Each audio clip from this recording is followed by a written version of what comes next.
Hello to all of you. I was just scrolling Twitter, I mean X, and I found a post of ऋषि बैगरी जो request कर रहे हैं कि हमें मोदी जी को वोट देना चाहिए इस मुद्दे पे। तो ये मुद्दा मैं थोड़ा डिस्कस करना चाह रहा था। As I don't have a blue tick, so मैं ये वीडियो बना रहा हूँ ताकि ईज़िली मैं एक ही जगह पे डिस्कस कर सकूँ। तो पहला मुद्दा इनका है सीए का। सीए जो कि कल पारित हुआ है, कल यानी 11 मार्च को ये लागू हो गया है हमारे देश में। और इसको ये बहुत मोदी जी की बड़ी उपलब्धि बता रहे हैं, बट मैं नहीं समझता ये कोई बहुत बड़ी उपलब्धि है।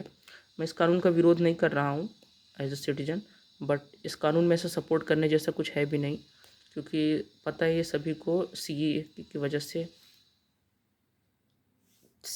वजह से हमारे देश की जो जनसंख्या है वो हो सकता है आने वाले समयों में बढ़ जाए।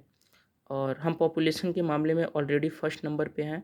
और अगर हम इस तरीके से अगर बाहरियों को अगर ले आ रहे हैं अपने यहाँ पे, वो भी ऐसी कंडीशन में जब हमारे देश की कंडीशन खुद उतनी अच्छी नहीं है, जब हमारे पास खुद 80 करोड़ लगभग पीडीएस के थ्रू बेनिफिशियरीज ले रहे हैं, फ्री का राशन ले रहे हैं, तो ऐसी सिचुएशन में हम अपने ऊपर एक एक्स्ट्रा बर्डन ला रहे हैं। तो सीएए की अगर उपलब्धि बता रहे हैं कि सीएए एक बहुत बड़ा मुद्दा है, ये गेम चेंजर हो सकता है, तो मैं इसको नहीं मानता हूँ। दूसरा एक रेरा एक्ट उन्होंने मेंशन किया गया है, सेकंड नंबर पे आप देख पा रहे हो। ये देखिए इन्होंने यहाँ पे लिखा हुआ है सेकंड नंबर पे अगर हम लोग बात करें तो ये रेरा एक्ट का इन्होंने एक मुद्दा रखा है। रेरा एक्ट हालांकि इसमें कोई नया कुछ भी नहीं है। रेरा एक्ट अच्छी चीज़ है हमारे देश के लिए। मतलब पहले रेरा एक्ट बेसिकली मैं बता दूं, ये एक तरीके का ऐसा कानून है जो कि प्रॉपर्टी से रिलेटेड है। और पहले के टाइम में इससे बहुत सारी धांधली हो जाती थी, जैसे कि किसी किसी ज़मीन की डबल रजिस्ट्री, ट्रिपल रजिस्ट्री इस तरीके की होती थी। इसके एक्ट के आने के बाद काफ़ी कुछ कम हो गया। हालांकि ये एक्ट 2013 में आया था, जो जिस समय की यूपीए की गवर्नमेंट थी। ये बिल तब आया था, पास हुआ है बीजेपी की गवर्नमेंट में, बट इसमें मोदी जी का बहुत बड़ा कुछ ऐसा नहीं है। हालांकि ठीक है, उसमें कुछ हम नहीं कहना चाहते। फिर तीसरा मुद्दा उन्होंने जो रखा है वो रखा है राम मंदिर का। राम मंदिर का मुद्दा वो मोदी जी की एक बड़ी उपलब्धि बता रहे हैं। मोदी जी की कैसे उपलब्धि है मैं ये समझ नहीं पा रहा हूँ, क्योंकि राम मंदिर जो बना है वो सुप्रीम कोर्ट के ऑर्डर से बना है। तो सुप्रीम कोर्ट के ऑर्डर में मोदी जी का क्या योगदान? क्या मोदी आप ये कहना चाह रहे हैं कि सुप्रीम कोर्ट बीजेपी के हिसाब से या मोदी जी के हिसाब से चल रहा है? और राम मंदिर में तो मोदी जी कभी मुझे कोई, जब भी इसके पहले कोई भी आप उठा के देख लीजिए, जब भी घटनाएं हुई हैं राम मंदिर को लेकर, जितने आंदोलन हुए उसमें मोदी जी का योगदान ना के बराबर रहा है। मेरे ख्याल से तो कभी गए भी नहीं हैं इस आंदोलन में। सिर्फ और सिर्फ वो शिलान्यास के लिए गए हैं, इसके पहले वो कभी नहीं गए हैं। और अगर मोदी जी के लिए मंदिर इतनी बड़ी प्रायोरिटी थी तो फिर इतना समय क्यों लगा? आई मीन 2014 में वो प्रधानमंत्री पद पे बैठे हैं और 10 साल होने को आ गया, 2024 आ गया, मंदिर पूर्णतः बना नहीं है। वो वोट बैंक के लिए उन्होंने समय से मंदिर का जो निर्धारित समय है वो दिसंबर 2024 का है, लेकिन अधूरे मंदिर को उन्होंने शिलान्यास कर दिया सिर्फ वोट बैंक के चक्कर में। और राम मंदिर का मुद्दा मोदी जी को इसका क्रेडिट देना, ये ले रहे हैं, बट मेरे हिसाब से मोदी जी को इसका क्रेडिट बिल्कुल नहीं देना चाहिए। एक बार को अडानी जी को दे सकते हैं, लेकिन मोदी जी को मेरे हिसाब से नहीं देना चाहिए। राम मंदिर के मुद्दे पे अगर वोट मांग रहे हैं तो राम मंदिर मोदी जी के हिसाब से नहीं बना है। ठीक, देश की जनता ने लड़ा है और उसके बाद सुप्रीम कोर्ट का ऑर्डर से बन रहा है। और उसमें पैसे भी जो लगे हैं वो देश की सारी जनता ने दिया है। ऐसा नहीं कि बीजेपी या मोदी जी अपने पैसे से बनवा रहे हैं राम मंदिर, ऐसा कुछ भी नहीं है। इसके बाद फोर्थ नंबर पे है 4 करोड़ होम्स और 10 करोड़ टॉयलेट्स। इसका मैं समझ नहीं पा रहा हूँ। अगर आप इस योजना का नाम लिखते तो मैं इसको बखूबी एक्सप्लेन कर पाता। इसमें योजना का नाम नहीं लिखा है, किस योजना के तहत आप बात कर रहे हैं। हालांकि ज़मीनी हकीकत पे सभी को पता है कि घर नहीं बने हैं कहीं पे भी। जहाँ पे भी बने हैं ग्राम प्रधान अपने हिसाब से उस पैसे को खा लेते हैं। जो आप लोग हमेशा कहते रहते हैं बीजेपी वाले, एक चीज़ बड़े मुद्दे पे कहते हैं, last mile delivery, last mile delivery. तो एक्चुअल में और रियलिटी में लास्ट माइल डिलीवरी पहुंच नहीं पा रही है, जिसके लिए भी आपने ये बनाया है। आई थिंक ये प्रधानमंत्री आवास योजना की आप बात कर रहे हैं, ये जो भी 4 करोड़ होम की बात कर रहे हैं। और जो 10 करोड़ टॉयलेट्स की बात कर रहे हैं ये भी उसी के अंडरग्राउंड में, उसकी भी कंडीशन सेम ही है। But rather than this I will suggest कि आप पब्लिक टॉयलेट्स पे अगर थोड़ा ज़्यादा ध्यान देते तो ज़्यादा सही रहता। पब्लिक टॉयलेट्स की हालत बहुत जगह है नहीं, पहली बात। और जहाँ पे है भी तो उनकी कॉस्ट ऐसी लगती है जैसे लगता है कि आप टॉयलेट नहीं कुछ और के लिए जा रहे हो। ये चीज़ बड़ा नंबर 9 मुद्दा है। इसके बाद इन्होंने एक मुद्दा रखा है स्टेबल गवर्नमेंट का। पता नहीं कैसे किस स्थिति में आप ये कह रहे हैं कि स्टेबल गवर्नमेंट है। यहाँ पे बहुत सारे स्टेट्स ऐसे हैं, आने अभी हाल ही फिलहाल में महाराष्ट्र में हुआ है, मध्य प्रदेश में हमने देखा है सरकारें कोई और बनती हैं, बाद में सरकारें कोई और चेंज हो जाती हैं। अभी रिसेंटली हमने बिहार में देखा, बिहार में कितनी उथल पुथल मची हुई है, किस तरीके से कभी कोई सरकार बना रहा है, कभी कोई सरकार बना ले रहा है, कभी कोई मुख्यमंत्री हो जा रहा है। तो स्टेबल गवर्नमेंट तो नहीं आप कह सकते हैं। और अभी रिसेंट न्यूज़ आई है हरियाणा को भी लेके अभी कुछ डिस्टर्बेंस चल रही है, तो ये तो है नहीं। 370 removal is a good thing, BJP ने जो किया है वो कह सकते हैं अच्छा चीज़ है। और ये तो मुझे लगता है आपने सस्ते नशे कर रखे हैं। क्या लो इन्फ्लेशन, कहाँ से लो इन्फ्लेशन है भैया? महंगाई इतनी बढ़ी जा रही है, लोगों के पास मेडिकल फैसिलिटीज़ के पैसेस नहीं हैं और बहुत तरीके की प्रॉब्लम है। बेसिक मेडिकल फैसिलिटीज़ के लिए पैसे नहीं है। अभी मैं कल ही एक रिपोर्ट पढ़ रहा था जिसमें आया कि बहुत सारी हमारी पॉपुलेशन ऐसी है हमारे देश की जो बेसिक मेडिकल फैसिलिटी जो होती है वो भी सर्वाइव नहीं कर पा रही है। और आप इसका एक एग्जांपल ये भी ले सकते हो, आप बाहर निकलो, किसी भी 8-10 आदमी से एक सर्वे खुद ही कर लो, अगर कोई कह दे कि महंगाई नहीं है तो मैं इस बात को मान जाऊँगा। ये तो एकदम ही बेबुनियादी बात लिखती है, लो इन्फ्लेशन वाली बात। टेररिज्म ड्रॉप आपने अगला मुद्दा रखा है। टेररिज्म भी कहाँ पे, मतलब आई मीन अगर आप अभी रिसेंटली देखोगे ना एनआईए की पोस्ट पे ही, तो अभी क्या कहते हैं कर्नाटका में बेंगलुरु में बेसिकली अभी एक अटैक हुआ जिसमें एनआईए ने रखा है कि 10 लाख रुपए की उन्होंने रखी है, कि 10 लाख रुपए मतलब इनाम रखा है 1 मार्च को, और अभी तक उसका नाम तक नहीं पता चल पाया है और आज लगभग 12 मार्च हो गई है और आप कह रहे हो टेररिज्म नहीं है। नक्सलिज्म को आप क्या बोलोगे? नक्सलिज्म से कितने डेथ्स हो रही हैं आए दिन, अगर आप देखोगे साल भर में लगभग 300-400 हर साल डेथ्स हो रही हैं, और कितनी ऐसी नक्सलिज्म के अंडर डेथ्स होती हैं जो कि हमें पता ही नहीं चल पाती है, मतलब वो रिकॉर्ड में आ ही नहीं पाता है। तो ये भी टेररिज्म का तो कोई ऐसा कुछ है ही नहीं है, और टेररिज्म के बजाय नक्सलिज्म और बढ़ गया है। उसके बाद उन्होंने आपने मेंशन कर रखा है 25 न्यू एम्स। 25 न्यू एम्स के जगह पे अगर मैं बात करूँ ना तो टोटल 25 एम्स अपने पास हैं ही, जिसमें से कि 10 जो है बनवाए हैं यूपीए सरकार ने और 15 बनवाए हैं बीजेपी गवर्नमेंट में।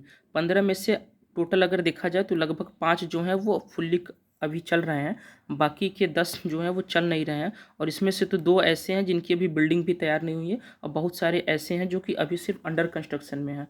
तो एम्स का ऐसा कुछ नहीं होता है, सिर्फ नाम रख देने से एम्स जैसी चीज़ें नहीं हो जाती हैं। दिल्ली जैसा एम्स अगर आप बना सको तभी उसको एज अ नाम दो एम्स, अगर नहीं बना पा रहे हो तो फिर सिर्फ नाम बदलने से कुछ भी ऐसा नहीं होगा। इसके बाद अगला मुद्दा रखा है 80 के न्यू एयरपोर्ट्स बने हैं। फिलहाल ये भी जो जानकारी है वो गलत है, क्योंकि अपने पास टोटल जो एयरपोर्ट्स हैं अपनी कंट्री में वो टोटल 137 है, जिसमें से देखा जाए तो 70 जो है वो कांग्रेस ने बनवाया है, 67 बीजेपी ने बनवाया है, और जिसमें भी बड़े एयरपोर्ट हैं ना वो अडानी के पास हैं। ठीक, तो आपको ये कहना कि आपने एयरपोर्ट बनवाए हैं, तो एयरपोर्ट भले से बनवाए हैं लेकिन बनवाया किसके लिए गया है ये बड़ा मुद्दा है, उस एयरपोर्ट से चला कौन रहा है। और बात तो हुई थी 2014 में इस चीज़ की कि हवाई चप्पल वाला भी हवाई जहाज़ से सफ़र करेगा, बट ऐसी रियलिटी है नहीं। अगर ऐसा आप कुछ कर पाओ तो आपकी उपलब्धि मानी जाएगी, अदरवाइज ये कोई उपलब्धि नहीं है। ट्रांसजेंडर्स एक्ट भी एक अच्छा मुद्दा है जिस पे आपने एक बिल बनाया। ठीक है, अपने लिए बिल बनाना कोई बड़ी बात नहीं है, ठीक है, अपने जैसों के तो खैर। 2.8 किलोमीटर रोड्स, हाँ ये एक अच्छा मुद्दा है, इसके लिए I will salute to the Nitin Gadkari sir कि उन्होंने अच्छा काम किया है। सारे जितने भी एनएच हैं और एसएच यानी नेशनल हाईवे, स्टेट हाईवे, सारे को उन्होंने सही तरीके से कर दिया गया। बट प्रॉब्लम यह आ रही है जो लोकल रोड्स हैं अभी भी उनकी हालत अभी भी ख़राब है।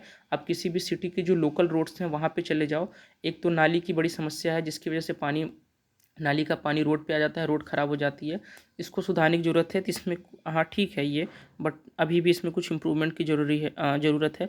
विपनरी फॉर फोर्सेस, ये एक एक्स्ट्रा अननेसेसरी पॉइंट है, ये हर एक गवर्नमेंट ने किया है फोर्सेस के लिए विपनरी, बिना विपनरी के फोर्सेस कोई भी चरण नहीं कर सकती है, इसमें कोई भी नई चीज़ नहीं है, ये भी बेबुनियादी बात लिखी है। अपनी न्यू एजुकेशन पॉलिसी जिसका प्रॉपर तरीके से इम्प्लीमेंट नहीं हो पाया, ये कानून 2020 में आया और अभी तक इसका कोई एक सिंगल बेनिफिट नहीं दिख पा रहा है कि हाँ कहीं से भी हमको ये समझ में आया कि ये कुछ बेनिफिट है। एकेडमिक लेवल पे 2023-24 में आपने लॉन्च कर दिया है, बट उसका कोई ऐसा कोई एज सच जो प्रीवियस वाली एजुकेशन पॉलिसी और इसमें कुछ खास चेंजेस नहीं आ रहे हैं जिसका इम्पैक्ट डायरेक्टली एजुकेशन पे पड़ सके। ठीक, तो ये भी सिर्फ नाम बदलने वाली बात है और इसमें कुछ भी नया नहीं है। न्यू नए IITs, IIMs, IITs ये 2 बार मेंशन है सेम ही चीज़।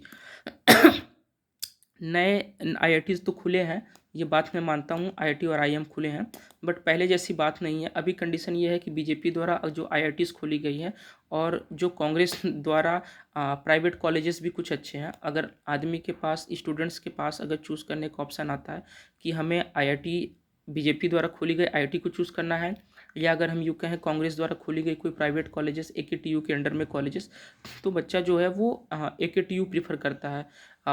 ये आईआईटी कॉलेजेस जो खोले गए हैं बीजेपी द्वारा, वो नहीं प्रीफर करता है। और अगर आप किसी भी यूनिवर्सिटी की बहुत सारी रैंकिंग्स आती रहती हैं, अगर आप ये रैंकिंग की लिस्ट में देखोगे तो बहुत बारी ऐसा होगा कि आईआईटी जो मोदी जी द्वारा खोली गई या 2014 के बाद बेसिकली खोली गई, उनकी वो हालत नहीं है, या उनकी वो मीन्स वो माहौल नहीं दे पा रहे हैं जो आईआईटी देता है एक्चुअल में। इसके बाद रिड्यूस्ड कॉर्पोरेट टैक्सेस, हाँ ये इस पे तो आपने किया है हुआ है। अगर आपको किसानों का अगर लोन माफ़ करना आ जाए तो आपके पास पैसे नहीं होते हैं, लेकिन आप इनके लिए इनका आप कॉर्पोरेट टैक्स भी कम कर देते हो कॉर्पोरेट हाउसेस का, और साथ ही साथ इनके लिए क्या कहते हैं, इनका जो लोन होता है वो भी माफ़ कर देते हो। बट किसानों की जब बारी आती है तो वो आपसे नहीं हो पाता है। पीएम किसान फॉर ऑल फार्मर्स, ये मैं नहीं समझ पा रहा। आई थिंक आप किसान निधि की बात करना चाह रहे थे यहाँ पे। किसान निधि जो कि 500 रुपये पर मंथ दिया जा रहा है किसानों को मोदी सरकार की तरफ से, और 500 रुपये कितनी बड़ी अमाउंट है, इतनी बड़ी अमाउंट है कि इसमें एक किसान एक बोरी डीएपी भी नहीं खरीद पाएगा। ये तो एक छलावा है किसानों के साथ। ये कोई बहुत बड़ी निधि नहीं है। मतलब आपने पहली बात तो इसमें क्लियरली मेंशन नहीं किया है, और जो चीज़ मेंशन करने चाह रहे हैं आप, तो 500 रुपये कोई बहुत बड़ा अमाउंट नहीं है, ये बहुत ही छोटा अमाउंट है। ठीक, 500 रुपये से कुछ नहीं होता है किसानों का। Second largest solar power, second largest solar power, ये एक झूठ बात है। जो सेकेंड लार्जेस्ट सोलर पावर है वो है पनगड़ा सोलर पार्क, जो कि लगभग 2050 मेगावाट की बिजली सप्लाई करता है, और ये जो है वो कर्नाटका में है, पहली बात ये। और इसको बनवाया भी गया है तो स्टेट गवर्नमेंट ने ही बनवाया है। इसको जो बनवाया गया है वो स्टेट गवर्नमेंट ने ही बनवाया है, कर्नाटका की स्टेट गवर्नमेंट। और जिस समय स्टेट गवर्नमेंट बना उस समय ये कांग्रेस की सरकार थी। जो आपने लिखा है उसके मुताबिक मैं ये डेटा दे रहा हूँ, ठीक है। आप कुछ और लिखना चाह रहे हो तो मैं नहीं समझ पा रहा हूँ। सेकेंड लार्जेस्ट स्टील प्रोड्यूसर, तो सेकेंड लार्जेस्ट स्टील प्रोड्यूसर हम 2014 से पहले भी थे। सेकेंड नहीं थे, हाँ थर्ड या फोर्थ नंबर पे थे, और अभी हम इसमें बढ़े हैं। बट इसमें मोदी जी का बेसिकली डायरेक्टली क्या योगदान है, आप इसको समझाने की कोशिश करें। ये हम पहले भी थे और आगे भी रहेंगे। अगर कोई दूसरी भी सरकारें आ जाती है तो भी इसमें इंडस्ट्रीज़ का काम होता है, इसमें गवर्नमेंट का कुछ काम नहीं होता है।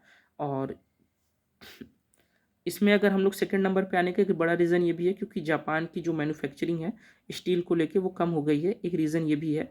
हालांकि हमारे लिए अच्छी बात है, हम सेकंड नंबर पे हैं, दैट्स गुड। इसके बाद सेकंड लार्जेस्ट मोबाइल मैन्युफैक्चरर की बात की गई है, ये भी एकदम बेबुनियादी बातें हैं। आपको याद होगा 2014 से पहले बहुत सारी इंडियन कंपनीज थी जो कि मोबाइल बना रही थी, जैसे कि कार्बन हो गया, माइक्रोमैक्स हो गया, लावा हो गया, इंटेक्स हो गया, लाइफ हो गया, सॉरी लाइफ 2014 के बाद आया, आईबॉल हो गया, G5 हो गया। ये सब कंपनीज जो थी जो 2014 के पहले कंपनीज थी, ये सब जो कि बन रही थी। मोदी जी के आने के बाद ये सारी कंपनियां ख़त्म हो गई हैं, जो कि बिल्कुल नहीं है। मेक इन इंडिया की बड़ी बात करते हैं मोदी जी, लेकिन ये बिल्कुल नहीं, मेक इन इंडिया की कोई बात नहीं रह गई है। और जो पुरानी कंपनीज थी, सोचिए कि हम सेकेंड लार्जेस्ट मोबाइल मैन्युफैक्चरर हैं, that means we are consuming such type of quantity, but still we don't have any companies in our country जो कि हम कह सकें कि मेड इन इंडिया फ़ोन बना रही है, जो कि कंपनी इंडिया की हो। पहले कुछ कंपनीज थी भी हमारे पास, लेकिन आज के डेट में कोई भी कंपनी इंडिया की नहीं है जो कि मोबाइल बना रही हो। और जो भी कंपनी इस समय बना रही हैं, चाहे वो सैमसंग हो, एमआई हो, वीवो हो, ओप्पो हो, ये सब सारी कंपनीज ज़्यादातर मोस्टली चाइनीज़ ही हैं। चाइनीज़ से हम अपना रिश्ता अलग तरीके से रखते हैं, लेकिन मोबाइल सोचिए कि हम वहीं का यूज़ कर रहे हैं, हमारे पास इस तरीके की कंडीशन है। और मेक इन इंडिया का फिर क्या हुआ, इसका जवाब ये दे दें मुझे। थर्ड लार्जेस्ट ऑटोमोटिव मार्केट हम पहले भी थे, इसमें कुछ नया नहीं है। इसके बाद fugitive economic offender act, fugitive economic offender act, ये एक्ट आया था आई थिंक 2018 में आया था, जहाँ तक जो मुझे याद आ पा रहा है। और ये एक्ट आया था इस वजह से कि क्योंकि बहुत सारे लोग ऐसे हैं जो अपनी इकोनॉमी को हर्ट करते हैं और उसको करके वो चले जाते हैं, किसी दूसरे देशों में चले जाते हैं, उसके लेके ये एक एक्ट बनाया गया था। तो 2023 में फर्स्ट टाइम क्या कहते हैं, इतने सालों बाद, 4-5 सालों बाद, अगर 2018 में बना है तो लगभग 5 सालों बाद हम एक लिस्ट निकाल पाए हैं लगभग 10 ऐसे बिजनेसमैन का जो कि हमारे साथ क्या कहते हैं गलत किए हैं, जिसमें बहुत सारे नाम हैं जैसे कि विजय माल्या, नीरव मोदी और नितिन जैतियाल और चेतन जयंतीलाल, रामचंद्रन, दीप्ति, हितेश, इस तरीके के और बहुत सारे ऐसे नाम हैं जिनकी एक लिस्ट आई है, लेकिन उन पर कार्रवाई कोई नहीं हो पाई। तो फिर ऐसे कानून का क्या मतलब, जब हमारे पास लगभग 5 साल हो गए हैं और उससे रिलेटेड हम कोई भी आउटपुट ना निकाल पाए, तो उसको आप किस बेसिस पे आप उसको एक अपनी उपलब्धियों के रूप में इसको गिना रहे हैं।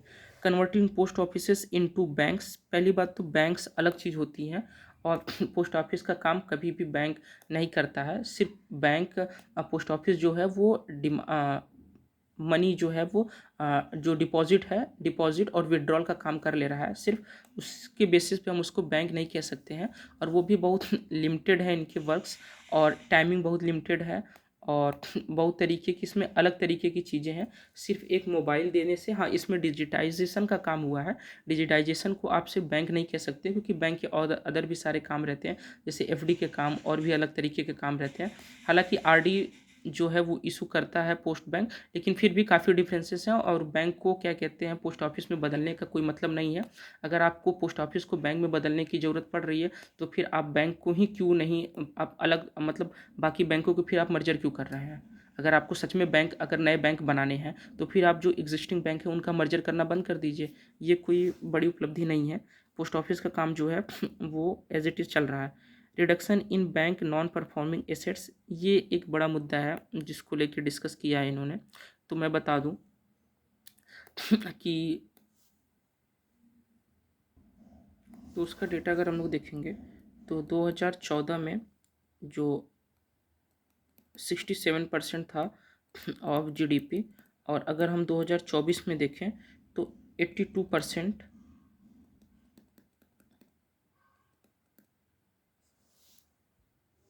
इतना डिप्ट जो है वो अभी बढ़ गया है इस पे। तो एनपीए के मामले में भी अगर हम 2014 और 2024 के बाद की अगर हम लोग डेटा की बात करें तो वो काफ़ी क्या कहते हैं वेरिएशन है इसमें, 2014 से पहले और 2014 के पहले और 2014 के बाद में। उसके बाद उन्होंने लिखा clearing 2 lakh crore fuel debt by Congress. तो लोन ये जो ले रखा है इन्होंने, क्या कहते हैं, कांग्रेस ने ले लिया था 2007 में। उस समय डीजल पे कुछ सब्सिडी दे रही थी कांग्रेस की गवर्नमेंट, तो जिसकी वजह से उन्होंने ये लोन लिया था। लोन क्या लिया था, बेसिकली एक बॉन्ड लिखा था, और जिसकी अमाउंट लगभग ये 2 लाख भी नहीं थी, आई थिंक 1.5 लाख करोड़ ही थी, जो कि शायद कह सकते हैं कि इंटरेस्ट वगैरह से ये अब हो सकता है 2 लाख हो गया हो। तो उन्होंने उस समय लिया था सब्सिडी देने के लिए। तो सब्सिडी पे जो एक्स्ट्रा बर्डन आ रहा था गवर्नमेंट के ऊपर, तो उसको उन्होंने क्या सोचा था कि हम इसको इतना इसका बॉन्ड इशू कर देते हैं, उससे जो पैसा आएगा हम उसके सब्सिडी के अमाउंट को कर देंगे, और जो भी डिफरेंसेस आ रहा है इस पैसे को उसको हम लोग बाद में कवर कर लेंगे जब क्रूड ऑयल का प्राइस जो है इंटरनेशनल लेवल पे जब डाउन होगा प्रति बैरल, तो हम इसको मैनेज कर लेंगे इस चीज़ों को। तो इसके लिए उन्होंने 1.5 लाख करोड़ का लिया था, और ये जो 1.5 लाख करोड़ है ये बहुत ज़्यादा अमाउंट नहीं है। अगर हम बेसिकली अपने एक मंथ की जीएसटी कलेक्शन देखें तो ये उससे भी कम है 1.5 लाख करोड़। और ये लोन तो हर एक गवर्नमेंट ही लेती है, और मैंने यहाँ बताया भी, ये देखिए क्या कहते हैं जो बीजेपी लेती है, बीजेपी का जो लोन है 82% ऑफ जीडीपी है, और जो इनका लोन है 67% ऑफ जीडीपी है। इसके बाद इन्होंने बोला है world largest health care Ayushman Bharat. Ayushman Bharat में भी बहुत सारी स्कैम्स आई हैं, अभी आपने लोगों ने देखा होगा। तो एक कैग की रिपोर्ट आई थी जिसमें से कैग की रिपोर्ट जिसमें ये बताया गया था कि बहुत सारे ऐसे नंबर हैं, लगभग 7.5 लाख ऐसे कस्टमर्स पाए गए हैं या ऐसे उपभोक्ता पाए गए हैं जिनका नंबर इस तरीके से है, ये मतलब 999 करके 10 टाइम्स, ऐसा कोई नंबर क्या कहते हैं एग्जिस्ट ही नहीं करता है। 7.5 लाख लोग इस नंबर से रजिस्टर्ड हैं, और वहीं लगभग 1.5 लाख इस तरीके के नंबर से रजिस्टर्ड हैं जिसमें 10 टाइम्स 8 लिखा हुआ आ रहा है। इस तरीके से लोग रजिस्टर्ड हैं। तो इसमें भी बहुत बड़ा स्कैम है, और इसमें भी कार्ड होल्डर्स के कार्ड बनवाने के लिए भी जो लग रहा है पैसा, वो लगभग 5,000 से 10,000 के आसपास लग रहा है एक कार्ड को बनवाने में। तो अगर आप कोई भी स्कीम ले आए हो और इस स्कीम को फ़ायदा उठाने के लिए ही पहले ही अगर हमको किसी भी अगर सिटीज़न को अगर इस तरीके से स्टार्टिंग लेवल पे ही अगर उतना पैसा खर्च करना पड़े, तो फिर उस स्कीम का कोई बहुत बड़ा यूज़फुल नहीं समझ में आता है।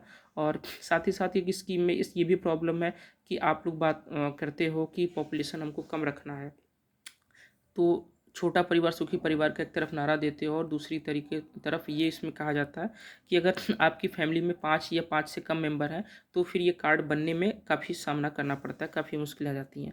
इसके बाद ये मुद्दा है कि fifth largest economy from the previous 11th, मैं समझ नहीं पा रहा हूँ। हालांकि फिफ्थ लार्जेस्ट इकोनॉमी की बात हो रही है और आने वाले समय में ये कहा जा रहा है कि 2030 तक हम लोग थर्ड लार्जेस्ट इकोनॉमी बन जाएंगे। इसमें समझने के लिए देखिए, इस विडंबना देखिए कि हम लोग फिफ्थ लार्जेस्ट इकोनॉमी हैं और 2030 तक थर्ड लार्जेस्ट इकोनॉमी बनने जा रहे हैं।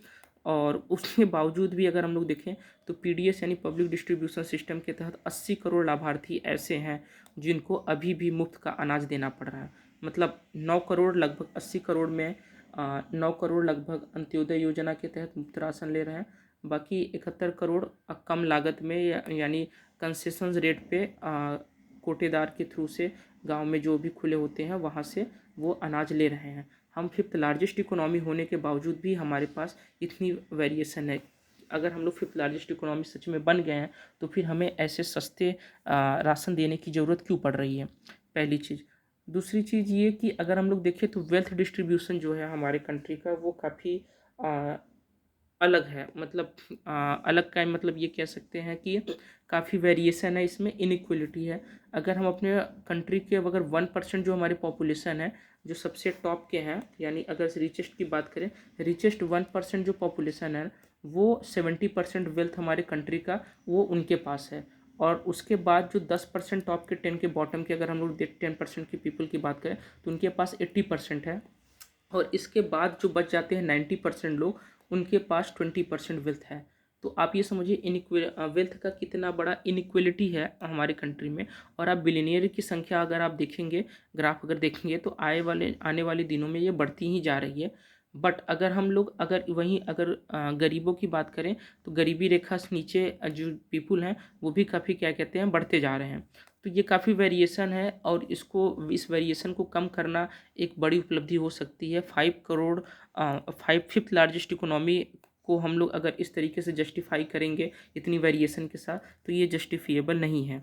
इसके बाद 16 crore household getting tap water connection, it is good but not yet good because there is several drawbacks in it. तो ये सब चीज़ें हैं, इन्होंने ये पोस्ट कर रखा था, इस पे मैंने एक वीडियो बनाया ये समझने के लिए कि क्या वाकई में चीज़ें कितनी अच्छी हैं, कितनी सुचारू रूप से चल रही, कितनी नहीं चल रही हैं। Thanks for watching.